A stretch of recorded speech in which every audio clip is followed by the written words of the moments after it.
আসসালামু আলাইকুম SSC 24 batch. আশা করি তোমরা সবাই অনেক বেশি ভালো রয়েছো।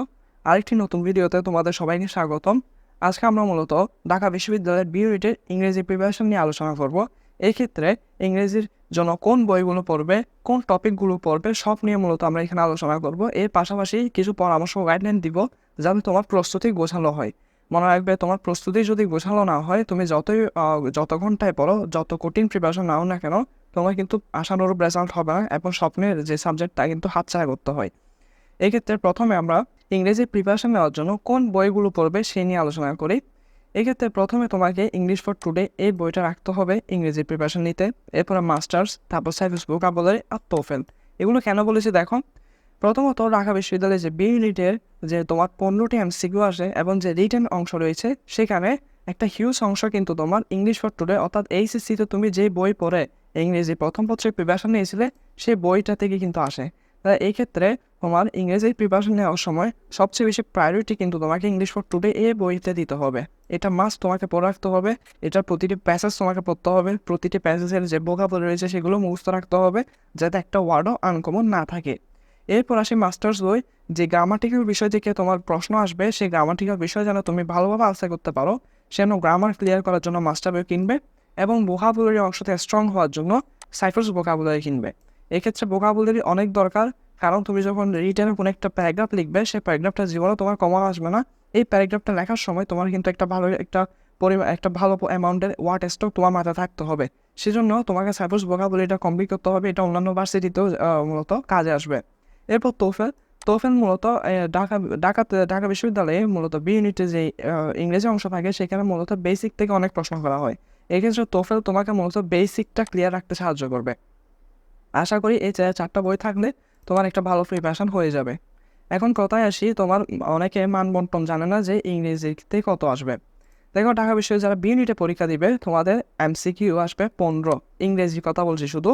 15টি ইংলিশ এমসিকিউ আসবে এবং 20 নাম্বারে তোমাকে রিটেন লিখতে হবে। এই রিটেনের মূলত প্যারাগ্রাফ থাকে, সামারি থাকে, তারপর সেন্টেন্স মেকিং থাকে। এরূপ এক এক সময় এক এক বিষয়গুলো দিয়ে থাকে। এটা পুরোটাই কিন্তু তোমার ফ্রি হ্যান্ড রাইটিংয়ের উপর নির্ভর করে।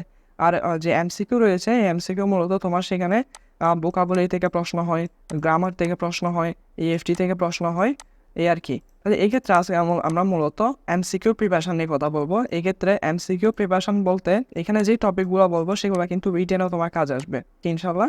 রিটেন নিয়ে বিস্তারিত ভিডিও আসবে, কীভাবে রিটেনের প্রিপারেশন নেবে এ নিয়ে মূলত ভিডিও আসবে।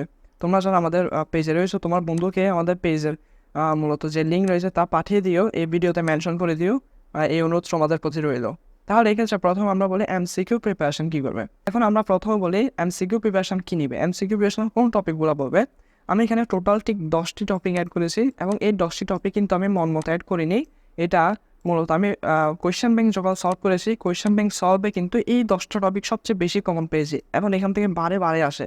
তুমি যে কোশ্চেনে পড়ো বা যেখানেই পড়ো, তোমায় কিন্তু এই 10টি টপিক মাস্ট শেষ করাবে, কারণ এখান থেকে বারবার আসে প্রশ্ন। এবং আশা করি এই 10টি টপিক তুমি যদি শেষ করো, তোমার আর লাগবে না, আর এর চেয়ে বেশি পড়ার দরকার নেই। এর পাশাপাশি কিছু ছোটো ছোটো টপিক থাকে, তুমি যখন বই থেকে পড়বে, তুমি সেই টপিকগুলো ক্লিয়ার করে নিবে আর কি, অথবা যে কোচিংয়ে পড়ছে সেখানে মিলিয়ে ক্লিয়ার করে নেবে। কিন্তু সবচেয়ে গুরুত্বপূর্ণ হচ্ছে এই 10টি টপিক। এই 10টি টপিক মূলত কোয়েশ্চেন ব্যাংক সলভ করে, অ্যানালাইজ করে মূলত বের করা।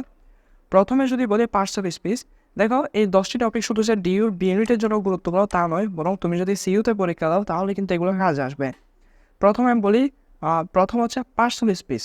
দেখো, পার্টস অফ স্পিচে তোমার নাউন, প্রনাউন, অ্যাডজেক্টিভ যত প্রকার রয়েছে, এই প্রকারগুলো ভালোভাবে শেষ করতে হবে। এবং এই পার্টস অফ স্পিচ প্রথমে তুমি নাউন, প্রনাউন কি, অ্যাডজেক্টিভ কি, অ্যাডভার্ব কি, এগুলো জেনে নিবে।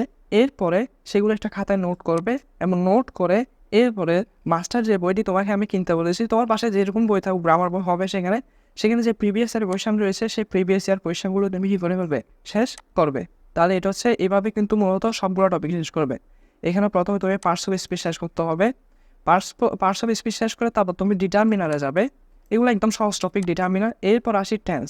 এখন প্রথমে আমি বলি, এখানে টেন্স, এটা থেকে প্রতি বছর কোয়েশ্চেন আসে, এটা মাস্ট আসবে এখান থেকে কোয়েশ্চেন, এটা গুরুত্বপূর্ণ। টেন্স এটা শেষ করতেই হবে।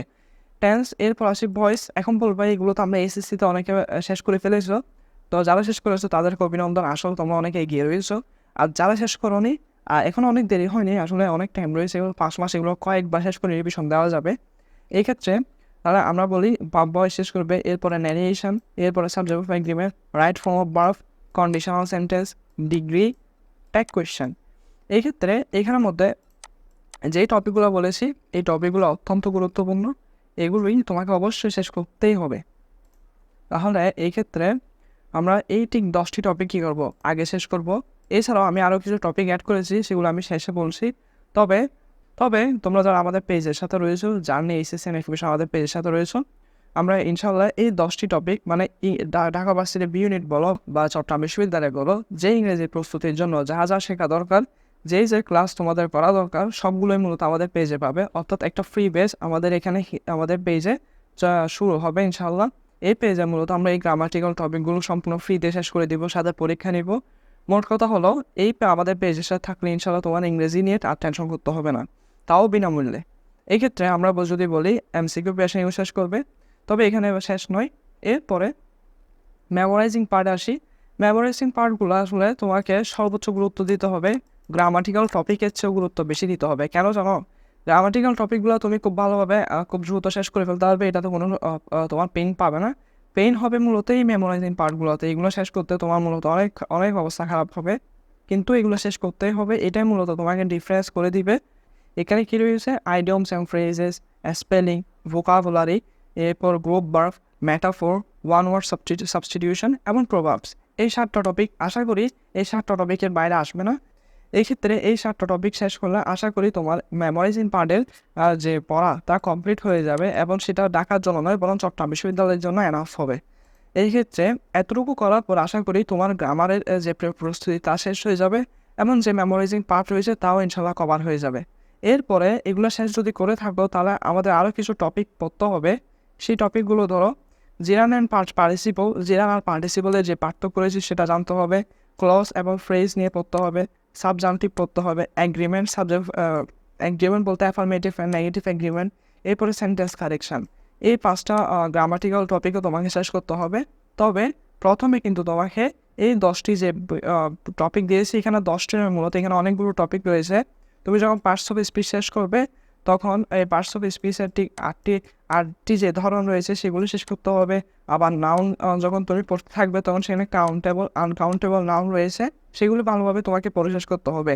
এক্ষেত্রে আমি এখানে যেহেতু টপিকের নাম দিয়েছি, মাস্টার বইগুলো এই টপিক রিলেটেড যত পড়া থাকে সেটা কিন্তু পড়ে ফেলতে হবে তোমাকে। ওকে, তাহলে আশা করি এটা ক্লিয়ার করার পর, মেমোরাইজিং পার্ট ক্লিয়ার করলে, এরপরে যে এক্সট্রা টপিকগুলো রয়েছে এগুলো ক্লিয়ার করলে আশা করি আর লাগবে না। এটা হলে ঢাকার জন্য প্রিপারেশন এনাফ। তবে তোমাকে যে বিষয়টি মাথা ঘামাতে হবে তা হচ্ছে মূলত রিটেন নিয়ে। কারণ এমসিকিউতে সবাই একটি ভালো গড়পড়তা নাম্বার পেয়ে যায়, 15তে 9, 10 অ্যারাউন্ড পেয়ে যায়, আরামসে পেয়ে যায়, কিন্তু রিটেনের সমস্যা হয়ে যায় আর কি। এক্ষেত্রে রিটেনের যে 20 নাম্বার, এই 20 নাম্বারে তোমাকে একটি ভালো মার্কস পেতে হবে যদি তুমি র্যাঙ্ক করতে চাও আর কি। আর এই রিটেনের জন্য তোমাকে অবশ্যই ফ্রি হ্যান্ড রাইটিংয়ে দক্ষ হতে হবে, এবং রিটেন নিয়ে ইনশাল্লাহ সামনে আমাদের ভিডিও আসবে। তাহলে এই ক্ষেত্রে এতটুকুই আর কি, আজকে বেশ জন্য এতটুকুই। মূলত ভিডিওটা আমি আসলে যে টপিকগুলো শেষ করেছিলাম সেগুলো দিয়েছি কোয়েশ্চেন ব্যাংক থেকে বের করে। এবং এই ক্ষেত্রে তোমরা যদি পিডিএফটা নিতে চাও, তাহলে বন্ধুদের মেনশন করে দাও আমাদের কমেন্টে, বন্ধুদের মেনশন করে দিলেই তোমার ইনবক্স আমি এই পিডিএফটি দিয়ে দিব ইনশাল্লাহ। ততদিন পর্যন্ত ভালো থেকো, সুস্থ থাকো ইনশাল্লাহ। এরও ভিডিও আসতে থাকবে, এবং যে কোর্স ফ্রি বেসটির কথা বলেছি এগুলো টপিকগুলো শেষ করে সেই ফ্রি বেস দ্রুত শুরু হবে ইনশাল্লাহ। ধন্যবাদ তোমাদের। আসসালামু আলাইকুম।